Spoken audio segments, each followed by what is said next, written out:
Doesn't this look amazing? This is by far the best loaf of cheesy herb garlic bread you will ever have. Go ahead, make sure your oven is preheated to 400 degrees. You're not going to be doing any kneading. You need no machine, no yeast, nothing. We're going to prepare our pan first. Make sure you have some softened butter. Take this softened butter and a paper towel. You can use your hands if you want to. We're just going to put this all around our pan. After you have that first layer of butter on there, go ahead and grab some parchment paper. You just need a small amount. You want it to go from one end to the other and have some handles on there. So don't make it too big. Go ahead and put that parchment paper down in there, spread it in, and make sure the ends of it hang over. Now we're going to butter the parchment paper.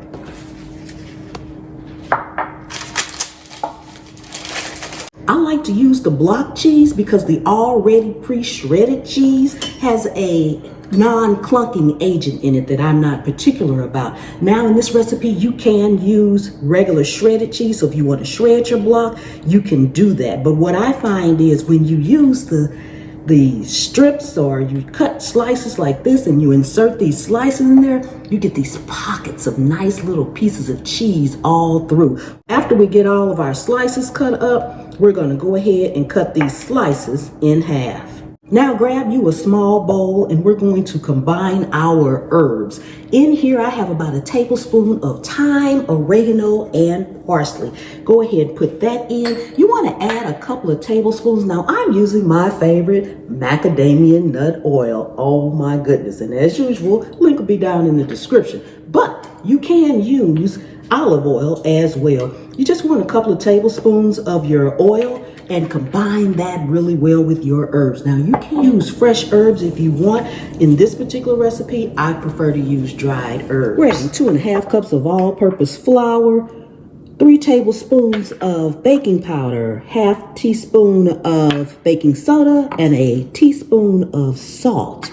You want to go ahead and sift this all together into your bowl. Although we sifted all of our dry ingredients together, you want to still go in with a whisk at the end because you want to make sure that salt, baking powder, and baking soda is all well incorporated.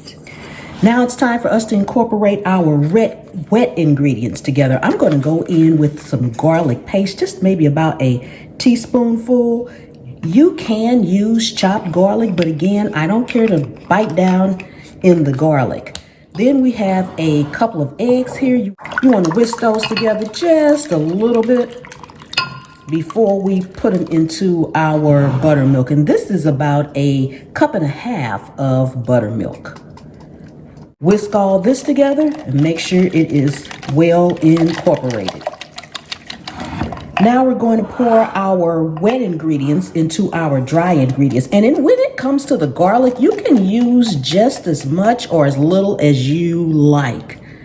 Go ahead and just pour it all in. Combine your wet ingredients with your dry ingredients. Don't overmix it, but mix it until it is just combined. Now we're just going to put about 1/3 of our batter into the bottom of our pan, and it will be thick. It is supposed to be.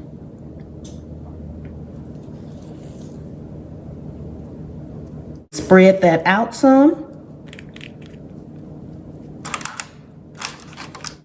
Going in with your herb mixture, you just want to put some across the top here and there, about half of it.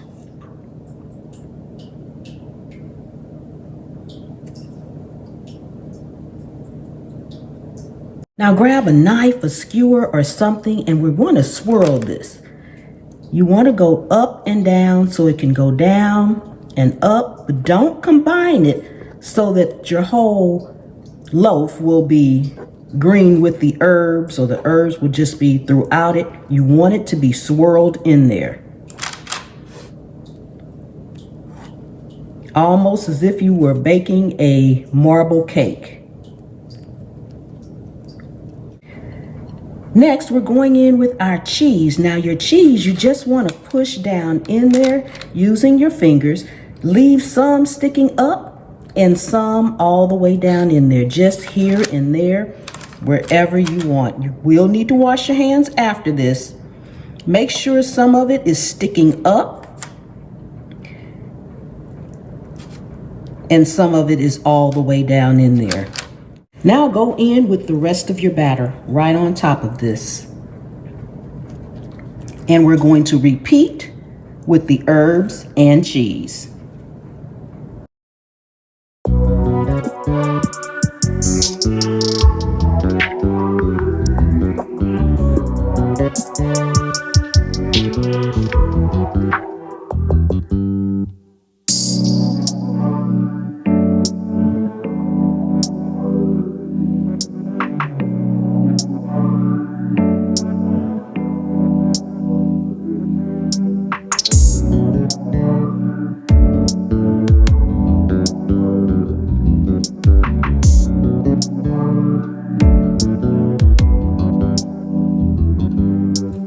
We're going to bake this in a 400-degree Fahrenheit oven for the first 30 minutes, and we'll be back.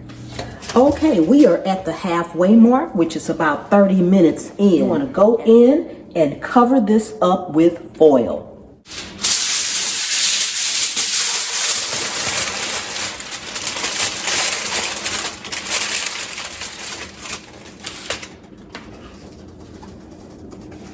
We're going to bake it, lower the temperature to 375 degrees, and bake it for another 30 minutes or until a skewer comes out clean. Okay, because this is hot, I like to test my baked goods and things before I take them out of the oven. So I have a long skewer here because this is a thick bread, and we're going to put it right down into the middle here. Right down in the middle, and pull it up. And it is absolutely clean. So our bread is done. Let's take her out. Ooh, look, look, look. Doesn't this look amazing? Look at all the cheese in there. Oh my goodness. Ooh.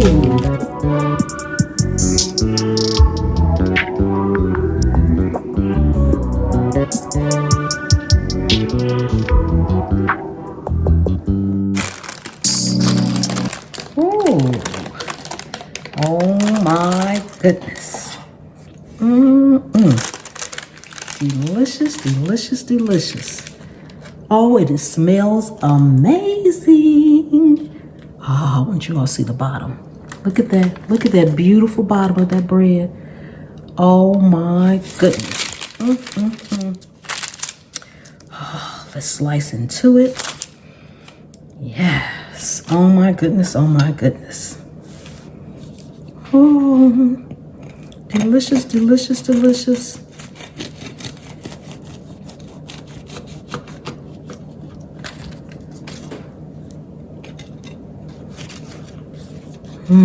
You can see all the seasonings in there.